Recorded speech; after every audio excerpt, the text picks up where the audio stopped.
جی یہ تو آپ نے ایک کلپ دکھایا اور بالکل ظاہر ہے جب آپ اس طرح کا ہم سے پوچھیں گے تو ہم یہی کہہ سکتے ہیں کہ علیم گنڈا پور نے نہایت گھٹیا بات کی ہے، مگر یہ بھی پھر سوال آتا ہے کہ باقی ساری پارٹیوں میں بھی سارے کسی نے اب کیا ہے، کوئی پہلے کہہ رہا ہے، اور وہ ایک بالکل مگر میں یہ بھی کہہ دوں کہ یہ مجھے تو جس طرح ہمارے ہاں کچھ کلیشز بن جاتے ہیں نا کہ وہ اتنی دفعہ ایک چیز کو ریپیٹ کیا جاتا ہے کہ وہ اپنا مقصدیت کھو دیتا ہے، وہ الفاظ مطلب کھو دیتے ہیں. تو یہ بھی ہمیشہ کہا جاتا ہے کہ وہ جی ایوان مچھلی منڈی بن گیا، وہ 30-40 سال سے وہ ہو گیا، کوئی ایسی بات نہیں ہے. دوسرا کہ جی جناب ہو کہ یہ آگے، یہ ہمیشہ سے ایسی تھا. یہ جو اب کہا جاتا ہے لوگ کہ جی آج کل فحاشی بڑی زیادہ ہو گئی ہے، وہ بھائی صاحب یہ رومنز کے زمانے سے پڑھنا شروع کریں، اس سے پہلے بھی اگر ہسٹری ہے تو یہ ہمارے سے بہت آگے تھے. ماضی میں جائیں، تاریخ پڑھیں تو ہر تاریخ کے اندر یہ جو ہے نا یہ چیزیں ایسی رہی ہیں. ہاں ہمارے ہاں میں تو سمجھتا ہوں اس کو بھی برداشت کرنا پڑیے، پبلک آفس کی کاسٹ دینی پڑتی ہے، ہمیں بھی دینی پڑتی ہے. کلاس صاحب میرے آپ کے سب کے متعلق جو کچھ کہا جاتا ہے سوشل میڈیا پہ، جب آپ نے یہ چوز کر لیا ہے تو پھر آپ کو جو ہے نا اس کی پرائز دینی پڑتی ہے. آپ ایک پبلک فگر بن جاتے ہیں، لوگ آپ کے چاہتے ہیں کہ آپ کا احتساب کریں، بدلہ لیں، جو بھی کریں، تو آپ کو تھک سکنڈ ہونا پڑے گا. دوسرا ایک طریقہ کار ہمارے ہاں ہوتا ہے کہ یہ جو ہوتی ہے نا درمیانے طبقے کی اخلاقیات، یہ مڈل کلاس موریلٹی جو ہے نا، یہ اس کے پیچھے بھی نا کئی دفعہ چیزیں چھپائی جاتی ہیں کہ دیکھیں نا جی آپ شہباز شریف صاحب کی فیملی کے متعلق نہیں بات کر سکتے، نواز شریف کی فیملی کے نہیں متعلق کروا سکتے، فلانا کہ اچھا نہیں لگتا. ہم دیکھیں نا قدامت پسند لوگ ہیں، ہمارا مذہب معاشرہ بڑا مشرقی معاشرہ ہے. عمران خان صاحب کی فیملی کا کسی کے فیملی کے متعلق بھی. تو بات یہ ہے کہ جب بہنوں بیٹیوں کے نام پہ قرضے لیے جاتے ہیں، جب بہنوں بیٹیوں کے ایف آئی آروں میں نام لکھوائے جاتے ہیں، تو اس وقت یہ بھی ایک طریقہ کار ہوتا ہے لوگوں کو چپ کرانے کا. تو ٹھیک ہے، ایک تضاد آ گیا ہوا تھا کہ اگر آپ کے دیکھیں نا سوشل میڈیا پہ انٹرنیٹ پہ کیا کچھ نہیں اوپن ہے. جب وہ ہر بچہ اور گھر میں وہ ایک فون کے اوپر ہر چیز پہنچ گئی ہے، تو ٹی وی کے اوپر آپ کہہ رہے ہیں ایک دم سے وہ پی ٹی وی کا جو فرق رہ گیا اور باقی ٹیلی ویژنوں کا زمین آسمان کا فرق پڑ گیا نا. تو معاشرے کے یہ مختلف ٹیئرز ہیں، مختلف حصے ہیں، تو اس میں تھوڑی سی مطابقت ہونی چاہیے. جو ہے اس میں کوئی اتنی پریشانی والی بات نہیں، بالکل گھٹیا بات ہے. میں یہ نہیں کہہ رہا کہ میں اس کو کنڈون کر رہا ہوں کہ بڑی اچھی بات کی ہے، بڑی گھٹیا بات کی ہے، مگر یہ گھٹیا بات سارے ہی کر رہے ہیں اور کافی عرصے سے جاری ہے. یہ آج کا مسئلہ نہیں ہے. یہ اسی بہانے یہ ہے کہ مجھے فار ایگزامپل اپنی جوانی سے یاد ہے کہ 70s میں کم از کم جو ہے بھٹو صاحب کے جلسے میں کیا کیا کچھ نہیں ہوتا تھا. یہ پی این اے کے جلسوں میں پتہ نہیں انڈرویئروں سے لے کے کیا کیا گفتگو، کیا کیا نہیں کہا جا سکتا تھا، کہا جا، لوگ سننے آتے تھے، تعلیم بھی بچاتے تھے، مزہ بھی لیتے تھے. تو یہ سلسلہ بڑا پرانا ہے، یہ آج کا نہیں ہے. صاحب آپ کا بھی اس پہ ٹیک لینا چاہوں گی، آپ کو کیا لگتا ہے اس سب کے پیچھے کیا ہے، کیوں یہ کلچر پروموٹ ہو رہا ہے؟ عامر صاحب جو بات کہہ رہے ہیں نا، وہ کہتے ہیں جیسا ہے جہاں ہے کی بنیاد پہ دیکھو آپ، مطلب اس میں نہ پڑھیں آپ کے. اب انہوں نے کہا نہیں کھول کے طرح، میں کہہ دیتا ہوں، یہ تھوڑے سے اس ماڈس ہیں. وہ یہ کہنا یہ چاہ رہے ہیں اگر ٹھیک سمجھاؤں کہ کیونکہ پورا معاشرہ ایسے ہے، لوگ ایسے ہیں، گالی گلوچ کرنا، یہ گفتگو کرنا، کیونکہ ہم ڈیلی بیٹھتے ہیں، تھڑے پہ بیٹھتے ہیں، دکانوں میں بیٹھتے ہیں، گھروں میں بیٹھتے ہیں، دوست بیٹھتے ہیں، آپس میں 3-4 بیٹھ کے غیبت بھی کرتے ہیں، گالیاں بھی دیتے ہیں. یہ تبصرے یہ جو ہیں کسی کے خاتون کی خوبصورتی پہ، اس کے میک اپ پہ یا چیزوں پہ، کیونکہ پورا ملک کرتا ہے، پورا ہندوستان کرتا ہے، پورا پاکستان کرتا ہے، پورا ایشیا کرتا ہے، ہمارے ہاں ہے. تو لہٰذا اگر اس نے آگے کسی نے جلسے میں کہہ دیا ہے یا کسی نے ٹی وی پہ کہہ دیا، اس کو پھر بھی یہ پسا رہے ہیں. میں پسا نہیں رہا، but I گیدر from your arguments. معاشرے کی ایک عکاسی ہو رہی ہے. اسی پہ وہی تو میں تھوڑا لوگوں کو ایکسپلین کر کے بتاؤں. آپ نے ذرا تھوڑا سا اس کو شوگر کوٹ کر کے بتایا. میں لوگوں کو یہ بتانا چاہتا ہوں کہ عامر صاحب کہہ رہے ہیں کہ جو آپ لوگ جیسے ہیں تو اسی طرح کے لیڈر ہیں آپ کے، دونوں میں کوئی فرق نہیں. عامر صاحب یہ کہنا چاہ رہے ہیں، باتیں ہوتی ہیں، گفتگو ہوتی ہے. اب میرا اس پہ ڈفرینٹ ٹیک ہے اس پہ تھوڑا سا.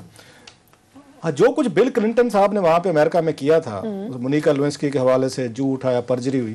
ہمارے ہاں تو یہ کہا جاتا ہے جھوٹ نہ بولے، آتم جھوٹ بولتے ہیں. بندہ 10 منٹ دور ہوتا ہے یا گھنٹہ دور ہے، کسی سے ملنے جا رہا ہے، کہتے ہیں 5 منٹ میں پہنچا، حالانکہ پتہ میں نہیں پہنچنا. ہیبٹ کہ ہم یہاں پہ ہیبچول جھوٹے ہیں. ایک اس پہ آیا ان کا کلنٹن صاحب کا انہوں نے کہا جناب پرچری جھوٹ بولا انہوں نے جو بھی تھا اس پہ ان کو باقی کوئی اخلاقی مسئلہ نہیں تھے، ان کا جو الزام یہ تھا کہ انہوں نے جھوٹ بولا، پرجری کی. اب اس کے پیچھے کنسیپٹ کیا ہمارے لیے، ہمارے جیسے لوگ بڑے ہنستے تھے.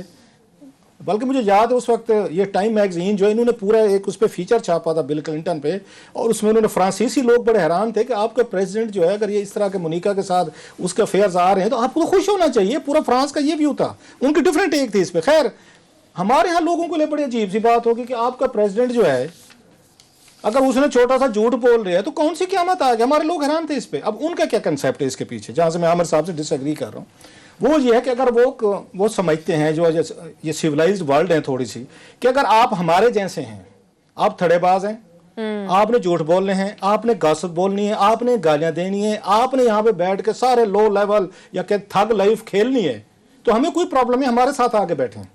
پھر تھڑے پہ آگے بیٹھیں، پھر وہیں پہ پب میں بیٹھیں ہمارے ساتھ، پھر شراب خانے میں بیٹھیں. پھر آپ کو یہ رائٹ ہم نہیں دے سکتے کہ آپ جائیں وائٹ ہاؤس میں بیٹھیں اور بیٹھنے کے بعد ہمیں مورل کریں اور بھاشن دیں یا ہمیں ٹھیک کرنے کی کوشش کریں. ان کا یہ خیال ہے جو میری انڈرسٹینڈنگ مجھے سمجھ آ رہی ہے، ہمارا صدر، ہمارا وزیر اعظم، ہمارا وزیر، ہمارا لیڈر، ہمارا سیاسی پولیٹیشین، اس کا مورل جو ہے مجھ سے بہتر ہونا چاہیے. یہی وجہ میں اس کو رائٹ دے رہا ہوں کہ تم رول کرو میرے پہ. اگر وہ بھی میری طرح کا ہے، اگر اس نے میری طرح کی بکواسیات کرنی ہے، میری طرح اس نے گفتگویں کرنی ہے، میری طرح تھڑے کے اس نے آ کے اس نے وہاں پہ جگتیں لگانی ہے، تھڑے والی گفتگو کرنی ہے، تو پھر میرے پیسوں سے ٹیکسز کے پیسے سے وہ رول کیوں کر رہا ہے؟ وہ پھر بیٹھ کے اتنے بڑے اس کو میں عیاشیاں کیوں کروں؟ وہ تو کام نہ رہے، وہ تو تھک گئے. ان کی گفتگو جو ہے یہ تو اس کی وہ کہتے ہیں ٹھگوں والی گفتگو، عام آدمی کی گفتگو ہے. سو عام آدمی پہ رول نہیں کر سکتا وہ. یہ جو جتنے لوگ ہیں اگر یہ مورلی طور پر ہم سے بہتر نہیں ہیں تو پھر ان کو رول کرنے کا کوئی رائٹ نہیں ہے کہ یہ بیٹھنے کا. یہ ایکیڈیمک ہو جائے گی بحث، مگر government of the people, by the people, for the people. یہ ہے کہ پیپل جب انوالوڈ ہوں گے عوامی. یہ تاریخ میں جب رومن امپائر کے اندر پہلے اشرافیہ صرف جو سینیٹرز بنتے تھے، جب عام آدمی جب لایا گیا تو ایک نے کہا، ایک طبقے نے، کہ جناب یہ ماحول سینٹ کا خراب ہو گیا، یہ عام لوگوں نے گن ڈال دیا. تو اس نے کہا نہیں، عوام ہے، عوام بیچ میں آ گئی ہے، بیچ میں ایسے ہی ہے. تو جب آپ کی میس، آپ کی پہلے ایلیٹ صرف جب کنڈکٹ آف وار میں پہلے صرف اشرافیہ چیس کے اوپر کر لیتی تھی، آہستہ آہستہ جب 2400 سال پہلے کیا بات سنا رہے ہیں. نو وی آر پروگریس. ابھی جب میس ڈیموکریسی آ گئی ہے تو ڈیموکریسی کو تھوڑا سا برداشت کرنی چاہیے. تو یہ ایتھیکل سٹینڈرڈز بھی کم کرنے چاہیے. اس کی سب سے زیادہ میں بالکل ہونا چاہیے جو ہمیں ہمارے نامنیز ہیں یا جن کے نمائندے ہیں، ہمارے سے بہتر کانٹیکٹ ضرور ہونا چاہیے، مگر اس کی آڑ لے کے جو آپ نے کہا نا جھوٹ بولنا، فراڈ کرنا، وہ نہیں ہونا چاہیے. میں بھی کنڈیم کر رہا ہوں. میں نہیں کہہ رہا ہوں کہ مادر پدر آزاد ہے، جو جس کو مرضی گالی دے، وہ بالکل نہیں ہے، مگر اس کی آڑ نہیں لینی چاہیے اور اتنا زیادہ تھک سکنڈ بھی نہیں ہونا چاہیے. تھوڑا سا ٹھیک ہے، جب ماسز آتی ہیں تو تھوڑا سا گریو یارڈ کی سائلنس سے، وہ بے نظیر صاحبہ کہتی ہوتی تھی، تو یہ شور وور مچھلی منڈی بہتر ہے. وہ میں آپ کی بات سے ایگری کروں. پارلیمنٹ کی حد تک آپ کو شور شرابے یا چیزیں، لیکن اگر آپ آ کے اس پہ خواتین پہ جو پرسنل اٹیکس کریں گے، میں اس کو کنڈون ہی نہیں کر رہا. یہ میں آپ اس سے مار بھروانا چاہ رہے ہیں. نہیں، ہم نے جتنے بھی چلائے ہیں نا اب تک، جو اس ڈیبیٹ ہو رہی ہے مریم نواز صاحبہ کے، اس میں بالکل غلط ہے. یا اس کی اگر یہ طلال چودھری صاحب کے اگر مذمت کرتی یہ مریم نواز صاحبہ تو شاید آج یہ جواب نہ دینا پڑتا ان کو، وہ بات اس طرح کی نہ ہوتی. اب مریم نواز صاحبہ کو بڑی اس میں خوشی ہوتی ہے جب ان کی پارٹی کے لوگ ان کے آ کے یہ عمران خان صاحب کی پارٹی کی خواتین پہ اٹیک کرتے ہیں. وہ بڑی سیڈسٹ ان کو پلیئر ملتی ہے، واہ واہ بڑا اچھا کام کیا. عمران خان صاحب کو سیم ایگزیکٹلی وہی ان کو خوشی ملتی ہے، وہ بڑے خوش ہوئے ہوں گے اس سے. وہ گنڈا پور کو میں آپ کو شرطیہ کہہ سکتا ہوں، ان کو شابش ملی ہوگی بہت سارے وزیروں کی طرف سے. ان کو بھی ہوئی ہوگی. طلال چودھری صاحب کا میں انٹرویو دیکھ رہا تھا، ان کا جی گلگت بلتستان کا مسئلہ صرف مسلم لیگ کا یہ ہے کہ وہاں پہ بھی تنظیم سازی ہمیں کرنے کی ضرورت ہے، تو ہم مزید تنظیم سازی کریں گے. اچھا بہرحال اب اس میں عمران خان صاحب کے ساتھ کیا مسئلہ ہے؟ جو تھوڑا سا ہینگ اوور سے ان کو نکلنے کی ضرورت ہے. وہ خوش ہوتے ہیں. ان کے وزیروں نے 2-3 نے مجھے بتایا، انہوں نے کہا بھائی صاحب ہم ٹویٹر پہ لڑ مار گئے، ہم ٹی وی چینلز پہ دشمنا کر مار گئے، گالیاں کھا چکے ہیں. خان صاحب ہم سے ابھی بھی خوش نہیں ہیں. وہ کہتے ہیں آپ لوگ ابھی بھی وہاں پہ اگریسو نہیں ہو رہے. اب خان صاحب ایک عدد یہ اس کا ہینگ اوور کا شکار ہے جو ہر لیڈر ہو جاتا ہے. وہ کیا ہے کہ ان پہ سب سے زیادہ کریکٹر اسیسینیشن ہوئی ہے ان کی، اور وہ نواز شریف صاحب دور میں ہوئی ہے، میڈیا سیلز میں ہوئی ہے. جو سکینڈلز ہے، سٹوریز ہے ان کی فیملیز پہ، جمیمہ صاحبہ پہ، ان کی کتاب میں لکھا ہوا ہے. یہ میں نہیں کہہ رہا ہوں اپنی طرف سے. ان کی بک اگر آپ ان کے پڑھیں مائی پاکستان، تو وہ تو سمجھتے ہیں کہ میری یہاں پہ یہ جو فیملی لائف ڈسٹرب ہوئی، ڈیورسز ہوئیں، وہ اسی کو بلیم کرتے ہیں نواز شریف صاحب کیمپ کو. جو اس وقت یہ یاد ہوگا مشاہد حسین صاحب تھے، دیگر لوگ تھے جنہوں نے کیمپ بنایا ہوا تھا. دنیا جہاں کے وہ سکینڈل لے کے خان صاحب پہ لے کے آئے اور انہوں نے بنائے جوش لابی کے ساتھ لنک بنانے، بلا بلا چیزیں.